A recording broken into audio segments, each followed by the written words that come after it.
Agora Bom foi. dia, eu acho que sim. Bom dia a todos. Boa tarde, né? Daqui a pouquinho. Agora foi, né? Vou explicar aqui rapidinho, pessoal. Deixa eu só ajeitar aqui uma coisa.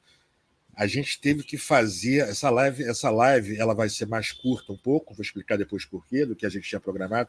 A gente teve que refazer outro link.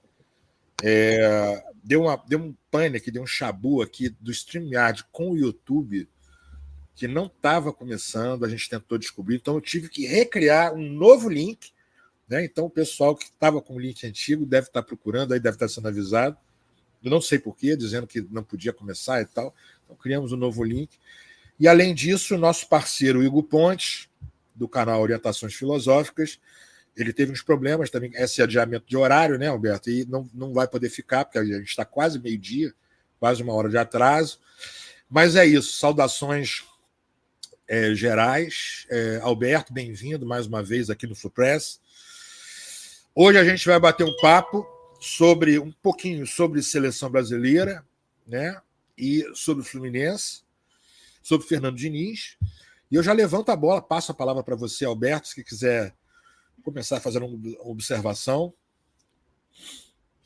Então, a seleção jogou agora com os Estados Unidos, só para situar, né? Eu não tenho acompanhado, beleza? A seleção jogou agora, empatou com os Estados Unidos. Então, a gente estava comentando um pouco no inbox antes de iniciar, né? Antes das várias tentativas que a gente fez de entrar ao vivo, né? Eu estava comentando sobre a impressão que eu tenho, né? De como, por vezes, o recaimento sobre a figura do Vinícius Júnior como uma figura importante para a seleção, né? De modo geral, inclusive no amistoso anterior, né? Apesar da seleção não ter jogado muito bem, né? Deu um passo importante para o Endrick, né? Fazer o gol da vitória da seleção, né? É uma figura que, apesar de, no contexto da Europa, né, no contexto ter dado uma resposta recente, né, referente à questão do segundo título do Real Madrid, né, com participação importantíssima dele, participação importantíssima dele, né, do Vinícius Júnior, sendo cotado aí, apesar que eu acho difícil ele ganhar, né, mesmo assim, a premiação, né, de melhor do mundo e etc., né, tendo vários outros concorrentes, tendo vários contextos ali, ainda políticos recaindo sobre essa questão, de modo geral, que cerca a questão do Vinícius Júnior, né, como um atleta que possa ser prestigiado de um modo geral. Eu percebo que há um movimento, e aí vou tentar integrar as questões acerca dos processos midiáticos e de como eu percebo o futebol da seleção no momento sob a égide do Dorival Júnior, né, que não implica só necessariamente a questão tática, né, mas implica também as conjecturas ali de integração entre os jogadores, né, de como esses jogadores poderiam interagir, como é que eles poderiam se colocar. Inclusive, não entendo o motivo pelo qual o Dorival Júnior ainda não escala como, entre aspas, trio de ataque, pontas e atacante ali, distribuindo o Endrick, o Rodrigo e o Vinícius Júnior, que para mim, de longe, deveria ser o ataque titular ali da seleção, né, a engendração titular da seleção. Diz ele que ainda muito na esteira do que o Abel Ferreira fez no Palmeiras, que é uma forma de preservar o Endrick, mas vai ficar preservando esse garoto até quando, né? Já foi campeão brasileiro, né? Já teve atuações importantes, já está indo para o Real Madrid, né?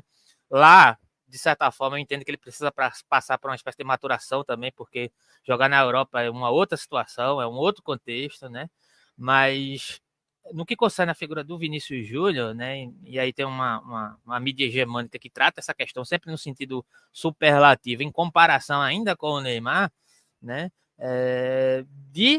para fazer, de certa forma, uma espécie de pormenorização do Vinícius Júnior no contexto da seleção, né, de que aquela velha história que sempre recaiu perante vários jogadores, o próprio Messi passou por essa situação da Argentina, né, não joga na seleção, que joga no Barcelona, né? E o Vinícius Júnior, de uma maneira diferente, né, tá sofrendo essa espécie de digamos assim, pormenorização também, né? A mesma mídia que, de alguma maneira, tenta bater na mídia de fora por conta do racismo que era proferido referente ao Vinícius Júnior, né, é a mesma mídia que, de certa forma, estabelece um outro parâmetro de pormenorização para o Vinícius Júnior aqui no Brasil, no sentido de um suposto protagonismo que ele poderia exercer, né? Entendo que ele tem essas potencialidades, entendo que, na verdade, no contexto atual, ele me parece, se não o principal, mas um dos 2 ou 3 principais atuantes ali no contexto do futebol brasileiro. E entendo, e aí eu já passo a bola para você, né, que a questão da não integração ou da não potencialidade do Vinícius Júnior de uma maneira integrada, tal qual ocorre no Real Madrid, passa muito também pela questão tática, né, mas pela falta de integração situacional referente aos jogadores, né, dentro do contexto da seleção. E aí entra inúmeros fatores, né? Será que o Dorival Júnior está conseguindo imprimir a sua forma de trabalhar como técnico, né? Não falo só na questão tática, né? Mas assim, qual a integração de fato dele com esses jogadores, né? Ele está sendo muito criticado, inclusive, por assumir um discurso, né? E aí essa mesma mídia que está batendo nele, né? No sentido de dizer assim, mas comigo todo mundo vai ter uma oportunidade, todo mundo vai jogar, né? E alguns repórteres, alguns jornalistas, alguns comentaristas têm batido muito nele por conta disso, né? Diz, olha, isso aqui a seleção não é um lugar de uma suposta democracia equitativa, né? Eles advogam por uma suposta meritocracia qualitativa, né? Então quem tiver melhor é que tem que jogar, mas o Endrick está pedindo passagem e o Endrick não joga a partir do mesmo critério, digamos assim, né? Porque eles querem também, são a favor que o Endrick comece como titular, né? Então, como é que você vê essa questão aí? Eu sei que você não tem acompanhado muito, né? Mas a partir do que a gente está dialogando aqui, do que a gente está propondo, como é que você vê essa dinâmica, inclusive as contínuas comparações, inclusive no sentido de pormenorização referente ao trabalho anterior do Diniz, né? Dizendo que quando há uma oscilação na atual seleção, isso é resquício de um trabalho mal feito do Diniz, né? Então, como é que você vê isso tudo aí? Então, como eu falei, eu não tenho podido, né? Eu não tenho podido acompanhar como eu gostaria, né? Os jogos eu vi alguns momentos contra os Estados Unidos, contra o México também. Eu vi o jogo contra em Wembley, eu assisti, né? Só, né? Mas vamos lá, em relação ao Vinícius Júnior, né? Eu acho um baita jogador, né? Torço muito que ele ganhe a premiação, né? No final do ano. Percebo que o seguinte, essas comparações, não adianta que elas começam a surgir de todos os lados, tanto na imprensa como na própria torcida, né? Você veja agora, eu vi a entrevista no final do jogo. Eu vou falar do Endrick agora para poder me referir ao Vinícius. Foram entrevistar o Endrick, que eu achei até muito bacana, né? Porque é um garoto, né? Tá com 16 anos. Eu estou usando aqui garoto respeitosamente, novinho, né? E ele deu uma entrevista, rapaz, muito legal, em que perguntaram para ele alguma coisa, não lembro exatamente as palavras, né? Fazendo uma comparação dele, da função, e tem aquela coisa da idade, né? Do Pelé novinho também, as marcas de ter feito gol nos jogos e tal. E eu acho que ele fez uma esquiva ali muito legal, muito interessante, né? Que essa sedução dessa comparação, veja só, não é para fazer a esquiva para evitar a comparação, fazer a esquiva marcando que essas comparações, embora muita gente faça, ela não leva a lugar nenhum, porque não tem como comparar mesmo, né? É uma coisa assim que acaba ficando vazia. O contexto é outro, o contexto histórico que jogava bola é outro, né? Os graus de habilidade demonstrado em campo era outro, né? O aspecto físico que a gente tem que falar também. No caso do Pelé, que era um atleta completíssimo, fortíssimo, né? Raramente se machucava. É muito diferente, né? E a história na seleção brasileira, que é a do Endrick que está começando agora, seguramente vai ser outra. Também não tem. E aí eu passo para o Vinícius Júnior, né? No Vinícius Júnior, eu vou te dizer uma impressão que eu tenho, né? Do que eu consigo acompanhar ele, né? Que é o máximo que eu consigo. Eu acho que há uma certa... eu não vou dizer má vontade, porque aí eu teria que ter certeza de onde a pessoa parte para ela estar dizendo o que ela diz. Mas, assim, acaba aparecendo uma certa má vontade quando é recorrente essa comparação com o desempenho na seleção brasileira. Né? Lembra o seguinte, na Copa do Mundo, que era o Tite que estava no comando, né, também havia né? Eu não chegava a ser uma pressão, mas também havia muita cobrança, né? De algumas atuações do Vini Júnior que seriam um pouco abaixo do que se esperava nele, mais do que na Copa. Na seleção também havia isso. E se a gente for parar para olhar, gente, e aí não sou eu que estou falando, nem você só, nem alguns outros analistas e comentaristas que estão há muito mais tempo acompanhando a seleção brasileira, é um problema que é da seleção brasileira. Você entende? Que aí abre para discussão a seleção treinada pelo Tite. A gente pode começar a recuar aqui e vai de eterno. Vai a Dunga, né? Agora está com o Dorival, passou aí 3 meses, nem sei, acho que foi 3 meses com o Diniz, 2 meses e meio, né? 3, 4 meses com o Diniz, não teve tempo nenhum de nada. E outros. E a seleção brasileira, a bem da verdade, o que eu acho que é interessante eu poder colocar como observação é o seguinte: nós temos uma penca de jogadores de altíssimo nível, que jogam muita bola, que estão lá fora, né?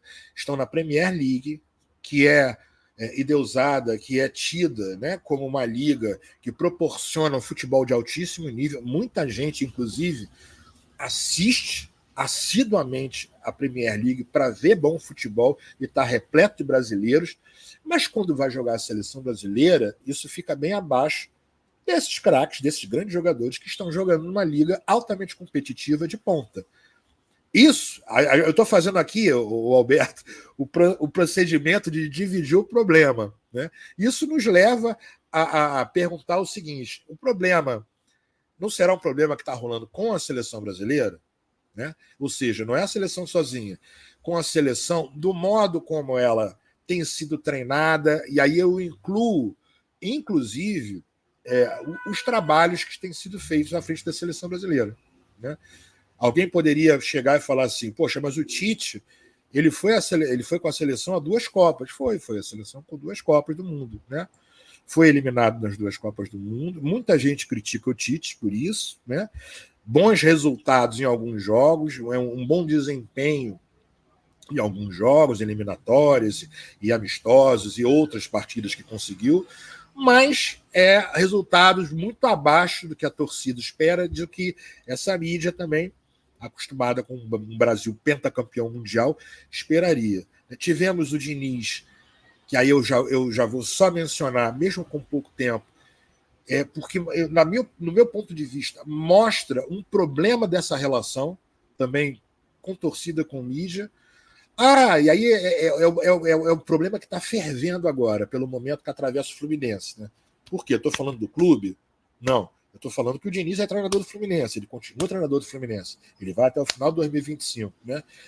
Mas o esquema de jogo, no caso do Diniz, ele não deu certo, ele não dá certo. Eu não sei, ele não teve tempo. Né? Para falar sobre isso, não teve tempo. E o momento é um momento que está fervendo sobre isso. O Fluminense está péssimo, o time está jogando muito mal. Né? Muita gente, inclusive, sob o meu ponto de vista, precipitadamente, inflamadamente, achando que a solução é trocar o técnico, que é a solução do brasileiro. Né? A solução do brasileiro é essa. Né? Não está vencendo, troca o técnico. Realmente, algumas vezes acontece problema com o grupo. A gente vê isso, a gente sabe disso. Né? Problema interno, de comando e tal. Mas, assim, não é o caso do Fluminense, me parece. Me parece, eu não estou lá dentro. Né? Mas não é o caso do Fluminense. Então, voltando para o Vini, penso que as atuações dele na seleção brasileira, elas necessariamente vão ter que passar também sobre o modo como a seleção está jogando, né? Sobre o modo como ela joga, sobre a escalação da seleção, a função que ele vai exercer na seleção brasileira também. Pode parecer óbvio, né? Até um certo ponto até redundante, mas eu acho que o óbvio redundante faz muito mais sentido do que outro tipo de cobrança recair sobre ele. Hoje ele é excelente, é um grande jogador, deve ganhar o prêmio, no meu ponto de vista, seria merecido. Ele abre frente de luta numa coisa muito importante, que é o racismo, né? Não é só no futebol, né? É na nossa sociedade. O Brasil é um país construído em cima do racismo. Quem não entende isso, eu recomendo que tente se aprofundar. Né? Racismo como? Estamos falando de escravidão, né? Da opressão dessa etnia negra, que o Brasil foi construído em 300 anos, né, de escravidão. Então, o racismo não estamos falando aqui, eu ouvi isso dia de um conhecido, contra o japonês, contra o chinês, não é isso. O racismo no Brasil, ele é tipificado como crime. E por quê? Porque ele tem todo um significado. Esse conceito, né, que ele é presentificado em ações, ele é de uma gravidade única. E ele, o Vinícius, ele está à frente de uma luta com a postura dele, que é muitíssimo importante. Eu acho que isso, no caso do Vinícius, isso é indissociável, inclusive do futebol que ele joga. E a gente vai ver isso muito ainda. Outro dia, só para fechar, devolver a palavra a você. Outro dia, inclusive, eu não lembro quantos foram, tá? Teve 3 ou 4, sei, torcedores espanhóis lá, que foram condenados eu não sei se foi a 1 ano, 6 meses e tal, de prisão, né? Pelas ofensas, pelas ações racistas direcionadas a ele. E a postura dele é tão legal, é tão firme, autoconfiante, que ao ser perguntado sobre isso como vítima de racismo, ele responde que ele não é vítima, ele é o algoz. Ou seja, né, ele tem uma determinação tal que essa condenação mostra que ele vai continuar a se posicionar do mesmo modo e que essas pessoas, né, dentro de uma normalidade jurídica, elas vão ter que pagar por isso. Isso eu achei muito legal, né? Esse posicionamento dele. Só para fechar, o Endrick que siga no bom caminho, né? Com as boas apresentações, que não se apresse nada e muito menos faça comparação, essa covardia, né? De fazer comparação com Pelé e tal. Né? Aproveitando o gancho, né? Refletindo sobre essa percepção que você tem, né? Que também é a minha, de certo modo, né? E também, de certa forma, também, quando a gente recebeu o convite para estar integrando aqui essas lives com você aqui no canal Flow Press, a gente suscitou também uma espécie de querer nosso também, né? Que apesar de todos os problemas comerciais que implicam a questão futebol, o futebol inevitavelmente é algo que também faz parte da nossa cultura, né? No qual todos nós forma, né?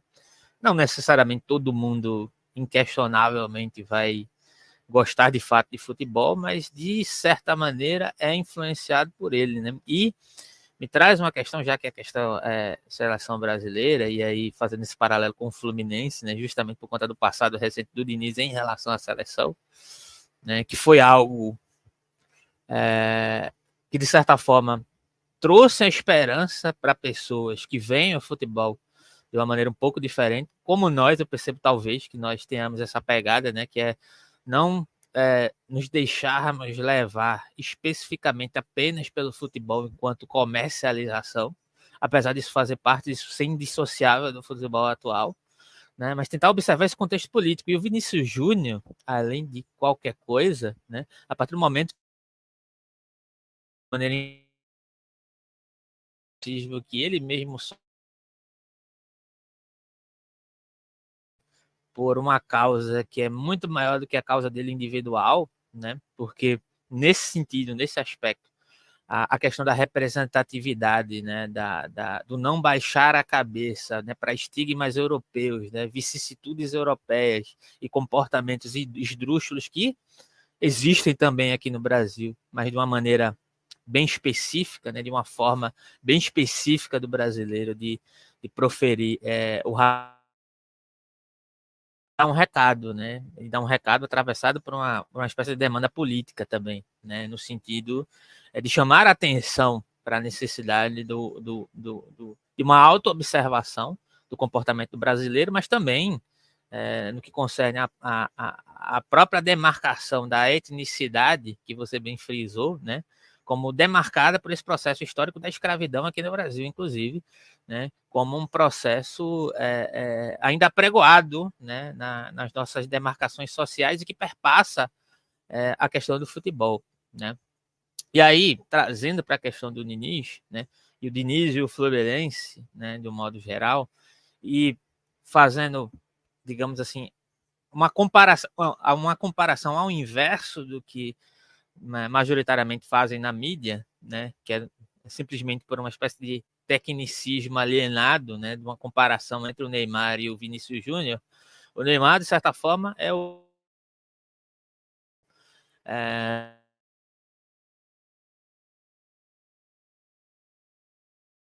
acho que minha Deu internet oscilou, voltei. uma oscilada.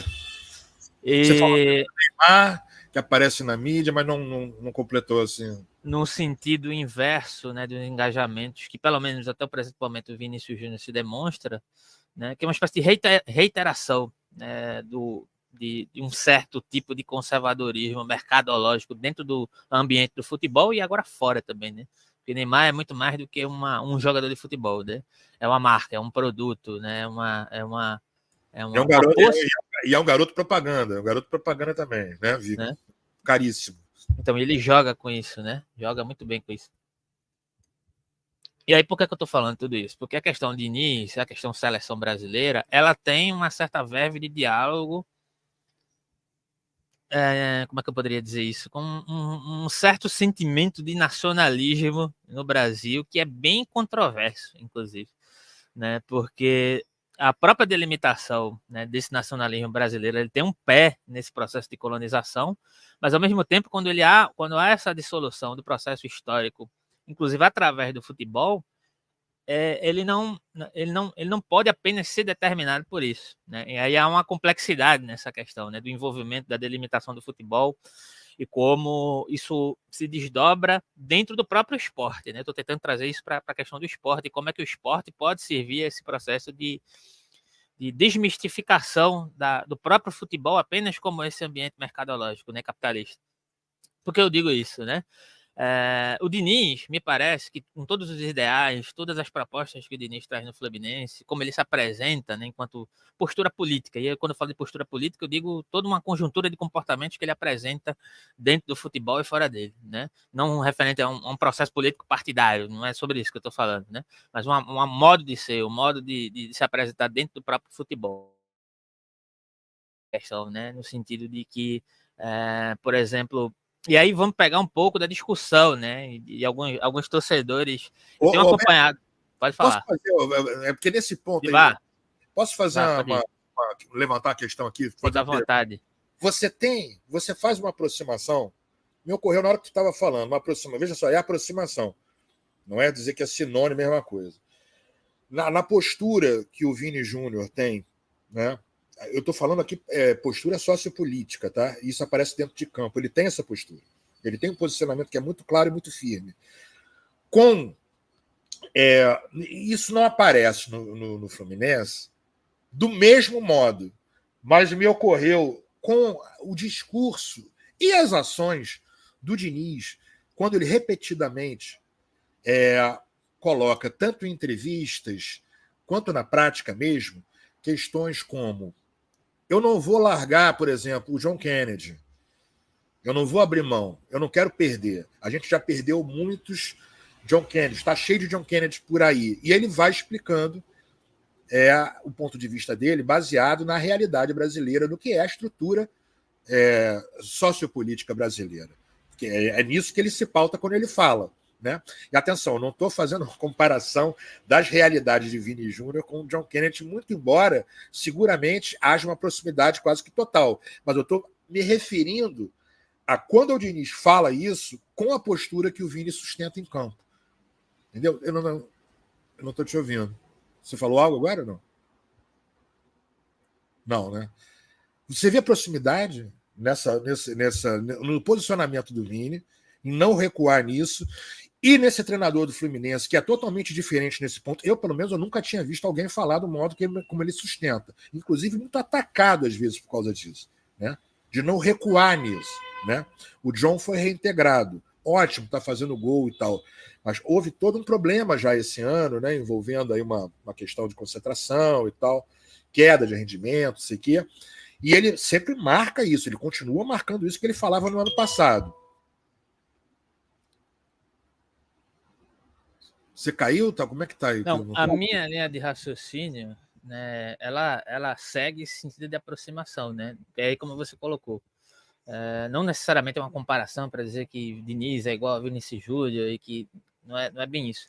Mas, assim, é muito mais uma demarcação, né, de um certo movimento que eu acho que é benéfico para o próprio futebol e para a própria percepção do brasileiro de que o futebol tem que ser muito mais do que esse espetáculo de alienação majoritário, que é como se fosse um anestésico, né? O cara passa a semana inteira trabalhando, e quando chega o final de semana, o cara quer ver o futebol, quer para relaxar e tomar a cervejinha dele. O que E também se não é nenhum crime. perde, tem que trocar os diretores do espetáculo, porque ele quer ter aquele prazer muito justo na cabeça dele, né? Exatamente. Isso tocou num ponto importante. Vai lá. Desculpa. Então, o que também não é nenhum crime. O problema é justamente se perder e resumir, né, a própria vida, que nunca é uma vida isolada, é uma vida que reverbera na sociedade, como uma espécie de cerceamento àquele tipo de comportamento, que é um ciclo vicioso, né? Caiu de novo, mas eu voltei, né?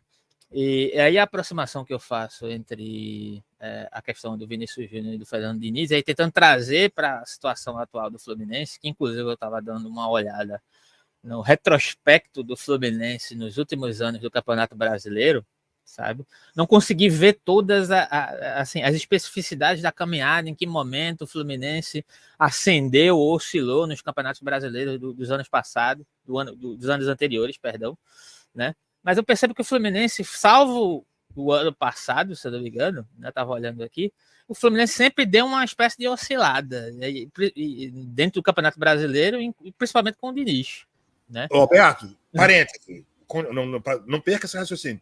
Inclusive oscilada de quase 2 meses, aonde houve um movimento na internet, porque a internet é a grande revolução tecnológica no campo da comunicação, ela reverbera muito mais alto do que parece, com fora Diniz.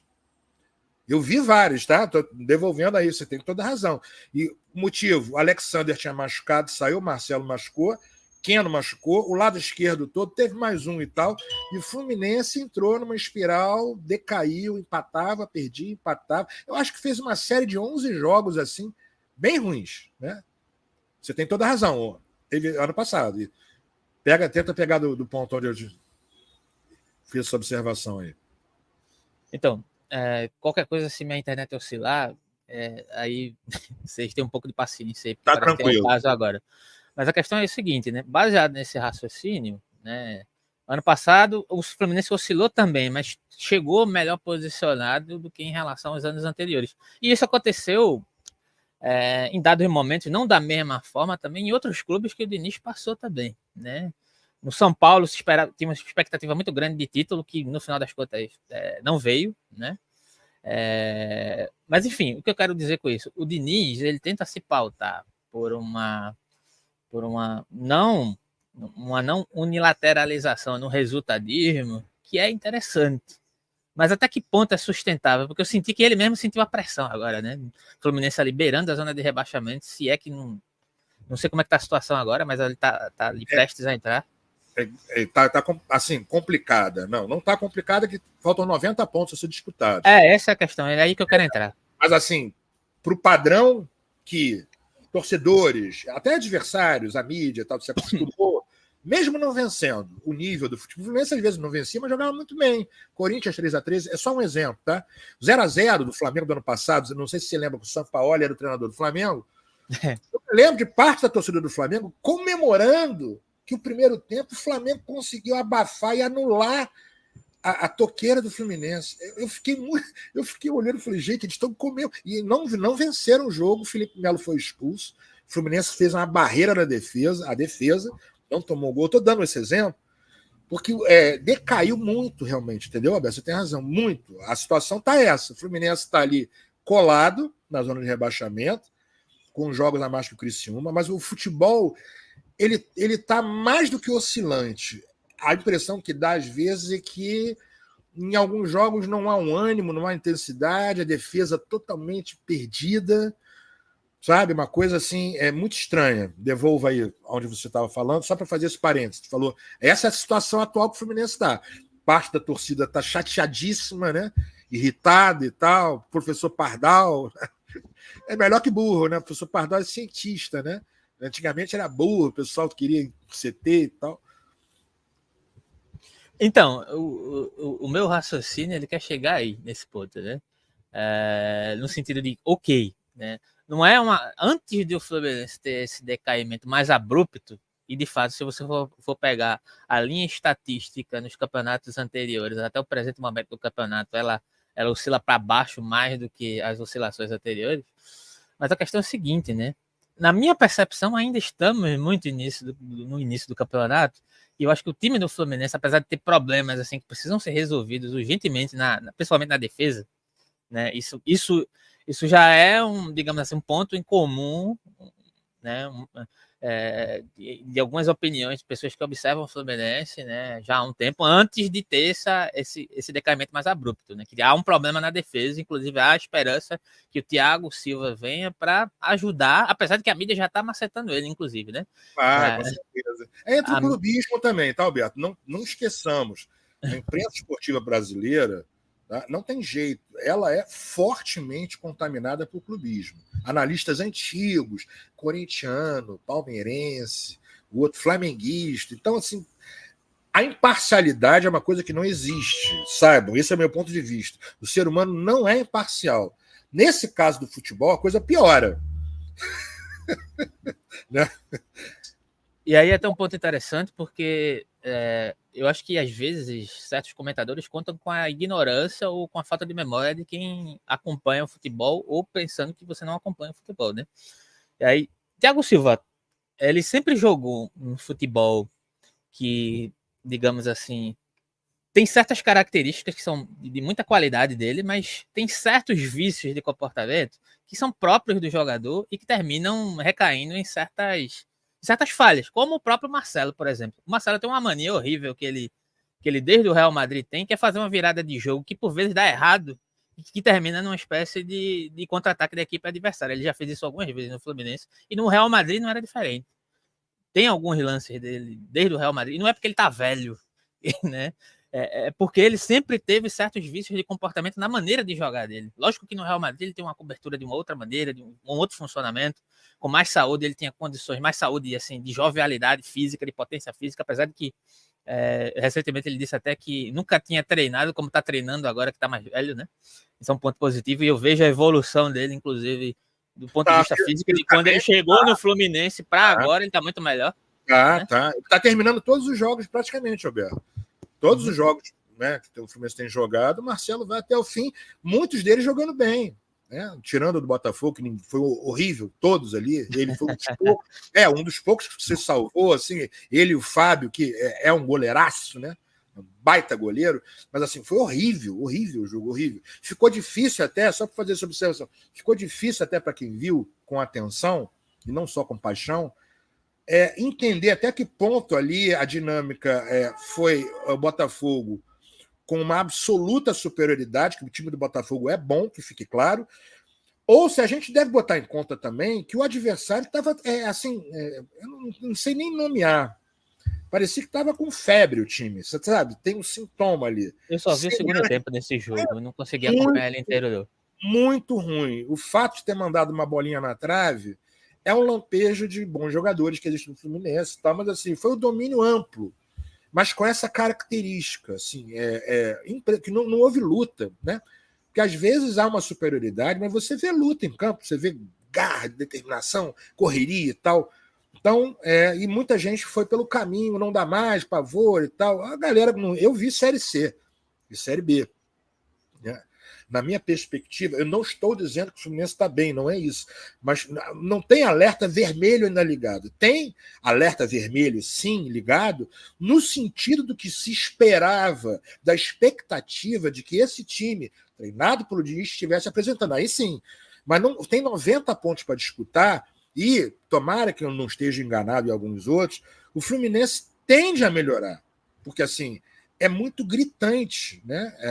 O que está acontecendo assim nessa baixa de rendimento em campo, né? Com que o time poderia. Não me satisfaz, só aberto, só para você saber, não me satisfaz.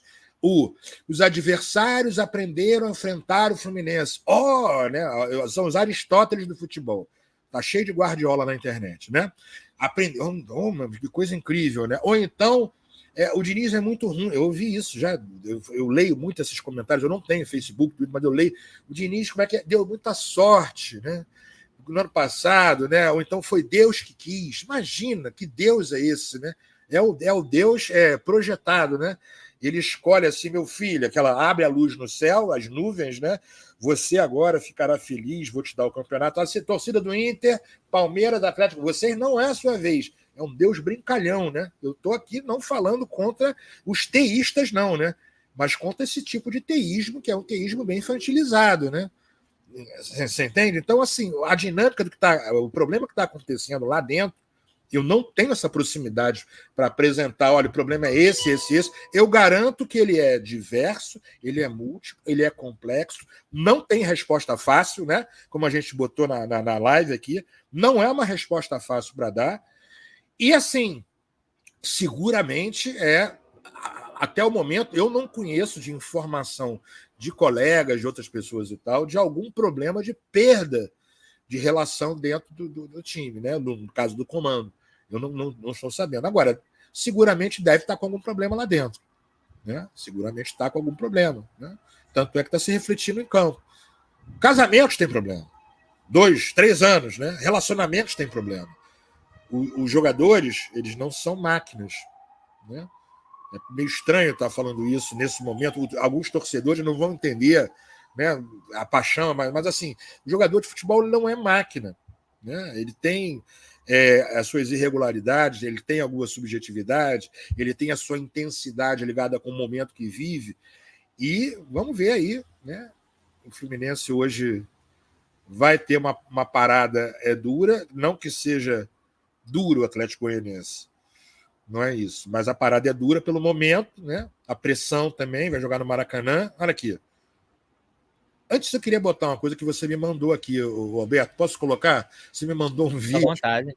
Na verdade, ele é um pouco engraçado até. Deixa eu ver se eu acho ele aqui. Aqui, ó. É ele. Tirando daí o Reina. Bola caiu com o Balogun. Vai trabalhar lá atrás com o Tim. Olha o Tim, rapaz! Tranquilidade para sair driblando no meio de um montão de gente de amarelo. McKinney. Aí o Tim Ring, um dos mais experientes em campo, 36 anos. São 10 anos jogando no Fulham da Inglaterra. Jogou no Bolton, jogou em outros times e está lá na Inglaterra. O dinizismo tá on. O momento de relaxamento é o Fernando de 2023, né, treinando os Estados Unidos da América contra a seleção. A brincadeira. Um locutor, um outro engasgou aí na internet comentando isso. É brincadeira, gente. Mas essa aí é a época da boa toqueira, né?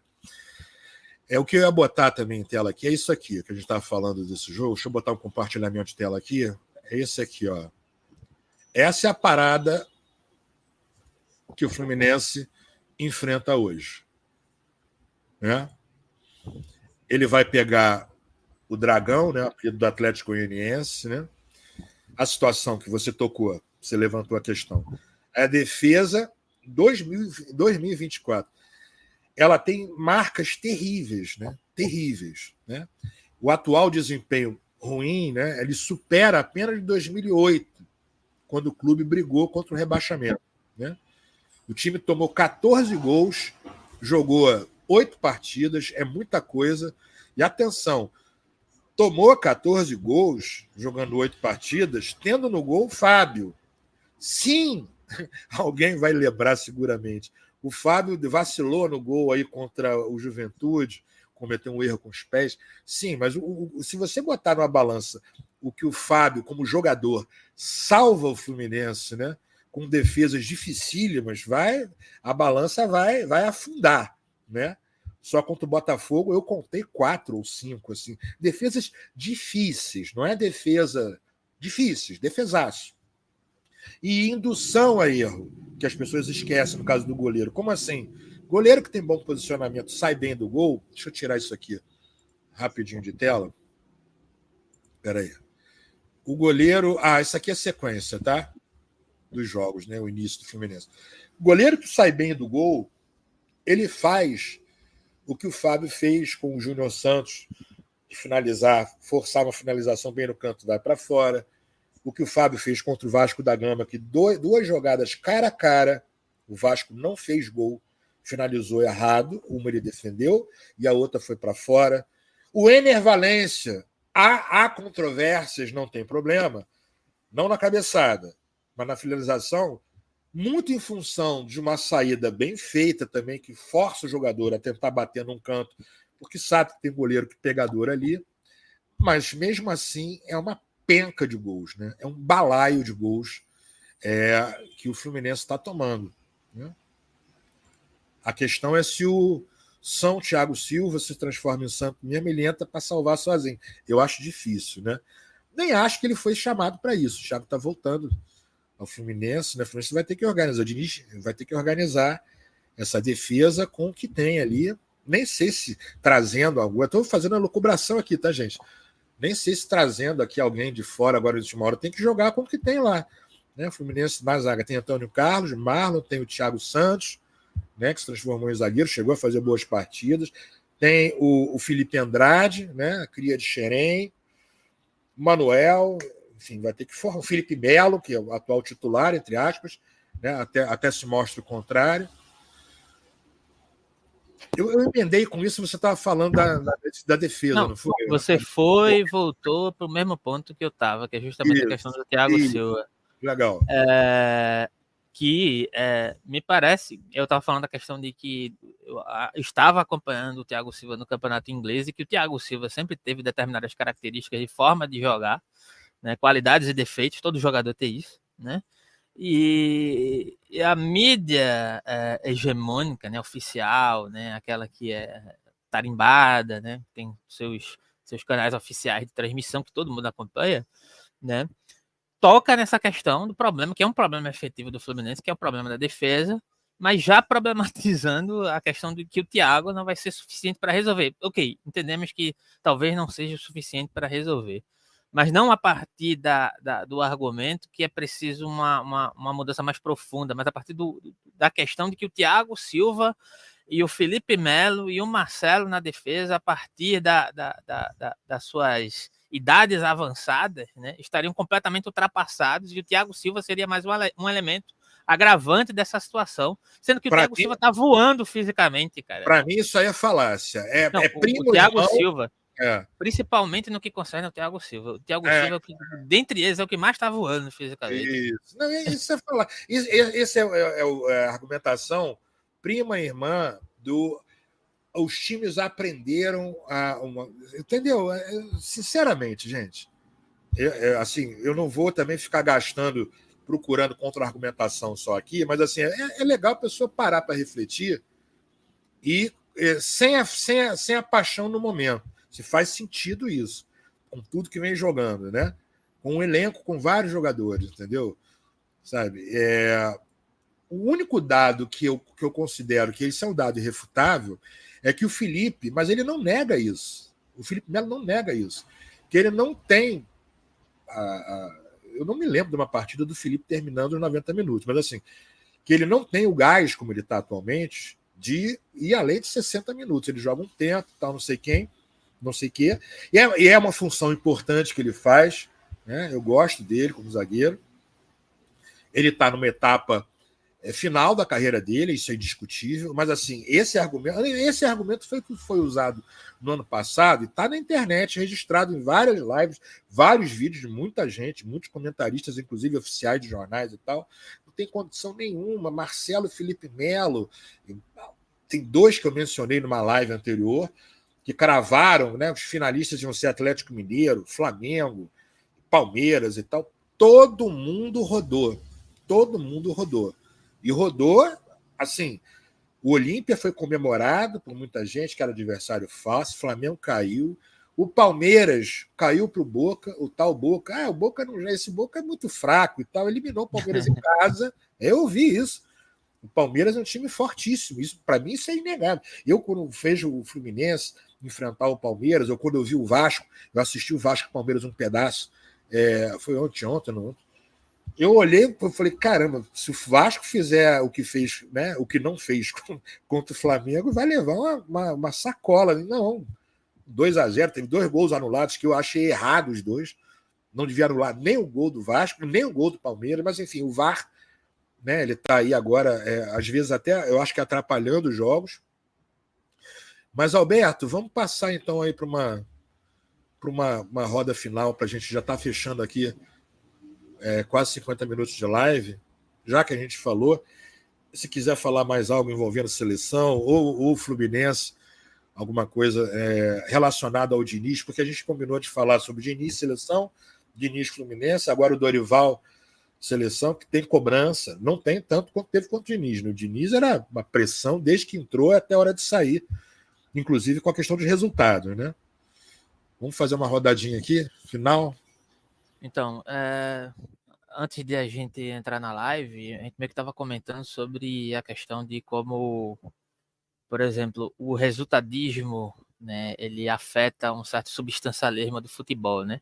E é um pouco do que está ocorrendo aqui com o Fluminense nesse momento, nessa pressão de alguns torcedores, inclusive, que pareciam compreender a dinâmica de um Fluminense que exige uma certa plasticidade em relação a essa unilateralidade de resultados ou essa determinação pelos resultados sempre positivos, parecem estar pressionados, inclusive pelo recente passado vitorioso agora do Fluminense, porque mesmo com um plantel, digamos assim, né, de jogadores ultrapassados, como a mídia hegemônica gosta de falar, foi campeão da Libertadores, né? Então, se os jogadores que estão ultrapassados foram campeões da Libertadores, imagine a situação dos outros clubes que são supostamente favoritos, né? Então, Alberto? Jogou sozinho a Libertadores? Não, né? Com licença, eu ainda faço a ressalva. Campeão da Libertadores, de um modo bastante emocionante para a torcida, né? Como foi para muita gente que assistiu, e da Recopa. Ah, mas foram 2 jogos. Gente, a LDU, os tricolores sabem. Olha, atenção, galera. O Alberto não é tricolor. Nós estamos aqui ouvindo também, né? Além das análises dele. Ele é um palmeirense e nativo Leão da Ilha. Então, não é.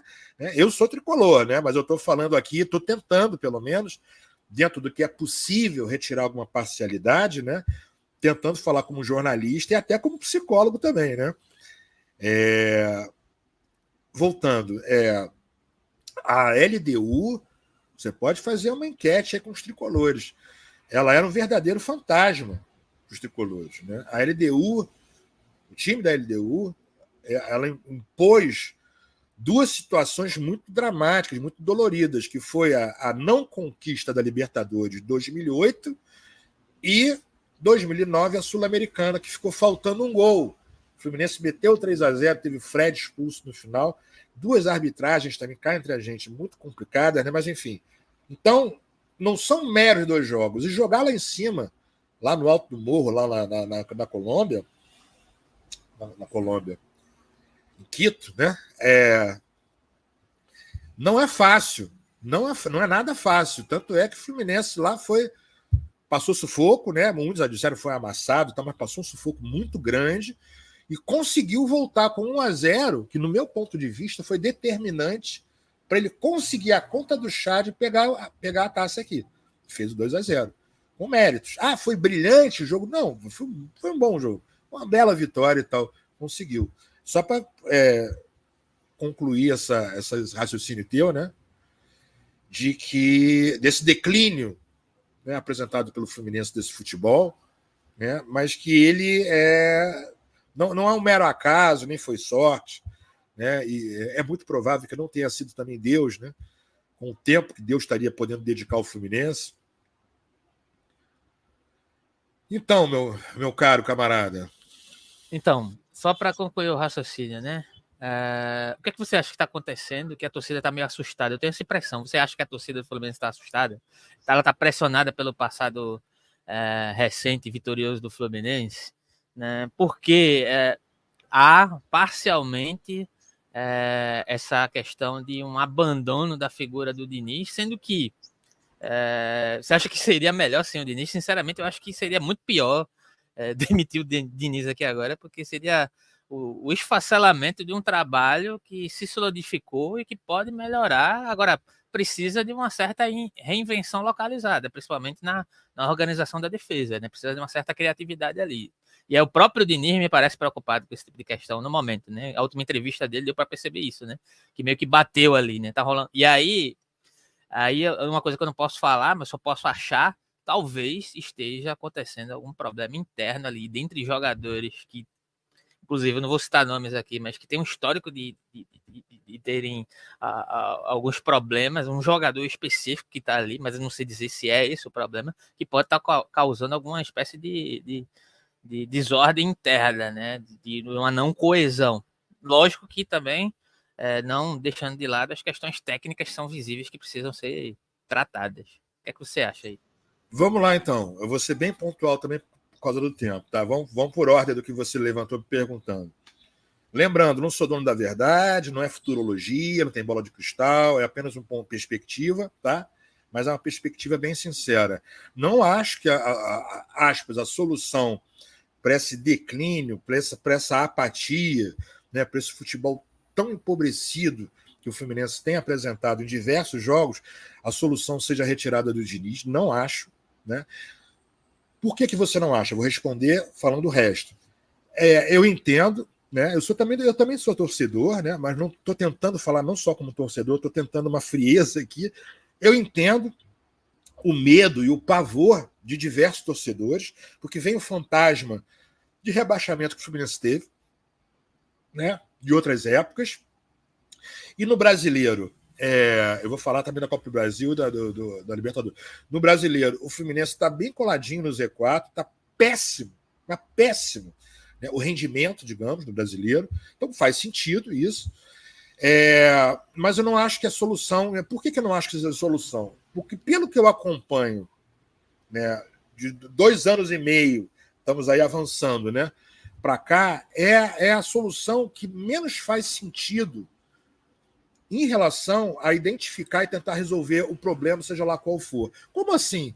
Não faz sentido para mim que os adversários tenham aprendido como o Fluminense joga. O Fluminense teria, então, que estar jogando bem, um pouco melhor, e sendo anulado, como a mídia hegemônica disparou no 0-0 do Flamengo com o São Paulo ano passado, e perdendo. Não acho que seja isso. Isso é uma resposta muito fácil, que milhares estariam dando essa resposta, capazes de ir lá propor as mudanças, né?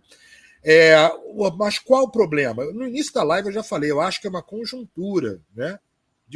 Coisas se encontraram, né? Desde a saída do Nino, falaram, agora eu vou falar como psicanalista, falaram outro dia aí, mas tinha festa junina do Nino, festa junina do Nino, que unia muitos jogadores, já não tem. O Nino era o capitão do time, a defesa era outra com ele, realmente fez falta. Mas não dá para usar isso como argumento que esse é o problema.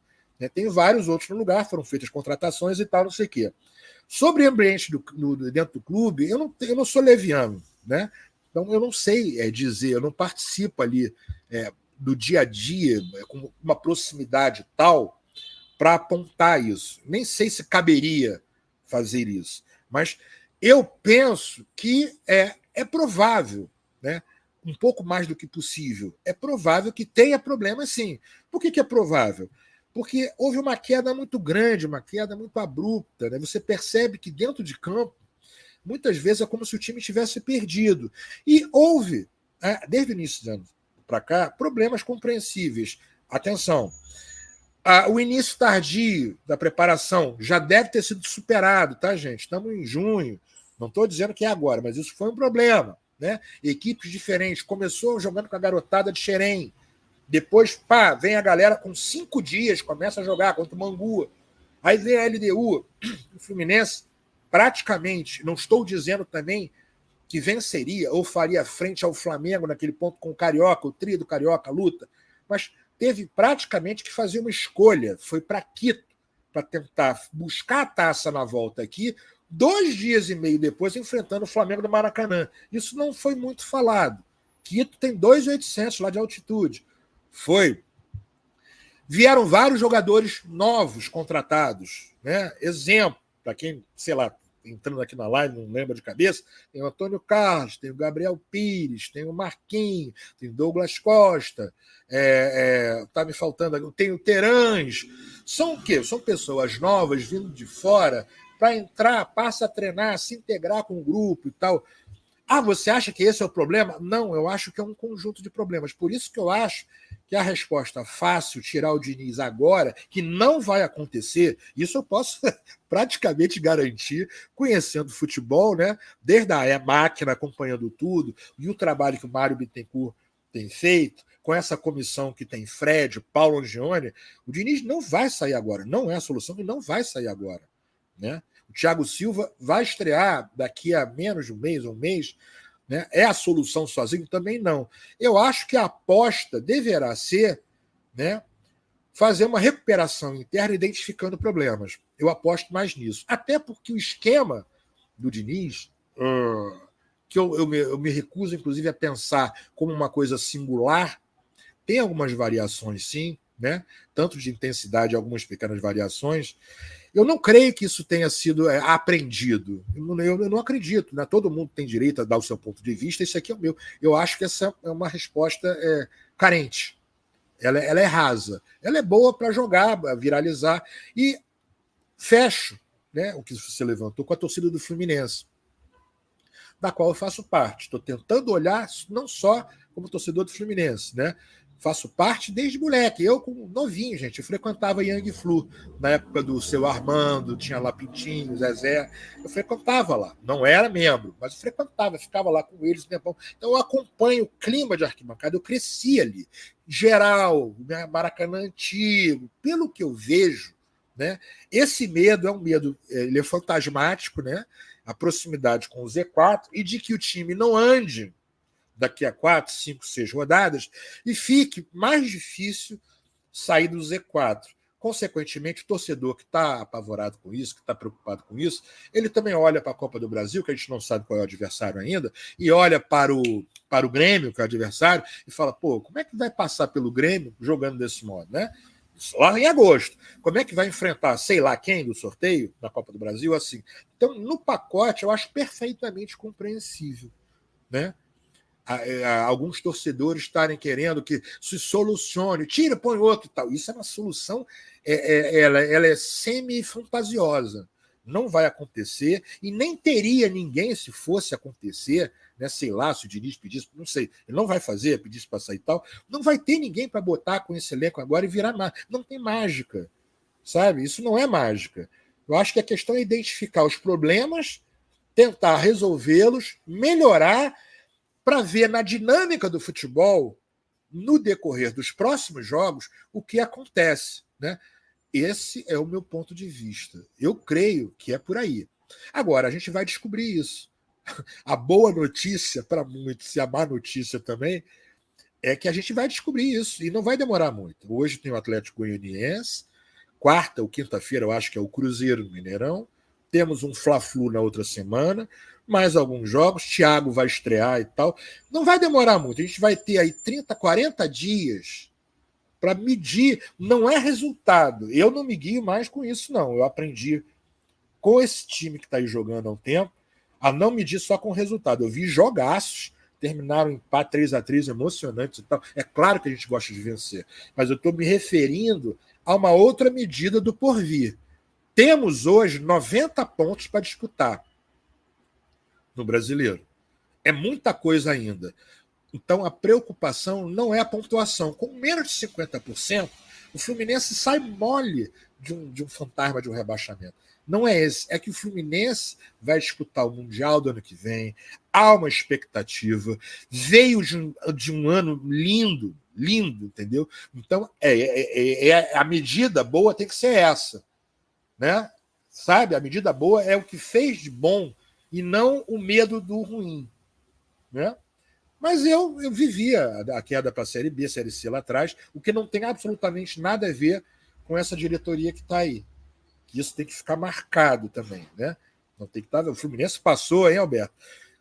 Uns 15, quase 20 anos de horror. Horror. Sabe? Assim, havia assim o medo de o futebol das Laranjeiras acabar. para você ver como era a coisa, da gravidade que chegou a ter, né?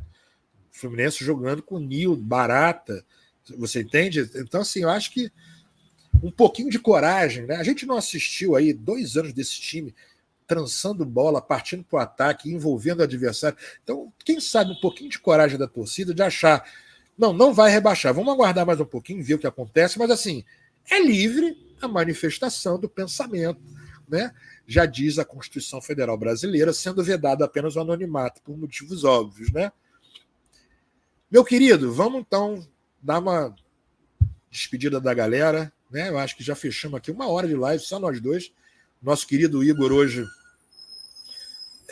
não pôde. Tivemos, mais uma vez, quem está assistindo, se quiser deixar like, deixa, mas a gente não faz questão não, porque o que movimenta vídeo é o compartilhamento e você assistir o vídeo. O YouTube, para compartilhar vídeos, ele gosta que a pessoa assista 10 minutos, pelo menos, e tal, que compartilhe. Like não é medida, tá? Eu estou falando isso aqui como estudioso da coisa. Se quiser deixar, é legal, né? Uma palminha e tal, mas assim, o legal é assistir o vídeo e compartilhar ele. Se você achou ele bacana e tal, tá bom? Alberto, quer mandar um alô pra galera aí? Não, só um salve, né? E terminou, acabei de ver agora, acabei de saber que terminou sendo demarcado o Fluminense e Grêmio mesmo, né? Então, 2 palpites que eu coloquei ali. Foi. Botafogo e Palmeiras e Fluminense e Grêmio. Apesar de toda a improbabilidade estatística, deu Fluminense e Grêmio. E eu fui um que até te deu uma provocada. É bom te ouvir, então, hein? Esse ano. Eu te dei até uma provocada, porque o Strongest, né, eu confesso que eu não acreditava que o Grêmio ia dar mole contra os Estudiantes. E eu não acredito, assim, podem dizer o que quiser, eu não acredito que o Grêmio escolheu o Fluminense. Posso ser ingênuo? Ingênuo eu não sou, mas eu não acredito. Tá? Eu não acredito. Se fez, que eu acho pouco provável, mas não é impossível, é de uma ingenuidade muito grande. Mas, assim, é apenas um ponto de vista. Você acertou realmente, e você não falou, eu me lembro, a gente fez uma live, né? Você não falou olhando por essa via. Você achou que ia mesmo cair os resultados, né? O Grêmio com o Achipato. Se eu não me engano, até eu creio que você achou que ia ter mais dificuldade com o Achipato lá, que é uma baba, né? Aquele time. Eu achei aquele time uma baba, cara. Aquele jogo na lama lá, mas assim, enfim. E contra o Estudiantes que me surpreendeu. E o Palmeiras também, né? O teu Palmeiras, né?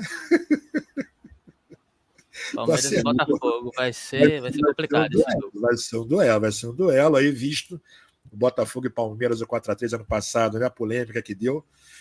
Então é isso, cara. Muito obrigado aí, Alberto, tá? Pela disponibilidade. Hoje está aqui conosco, pela presença.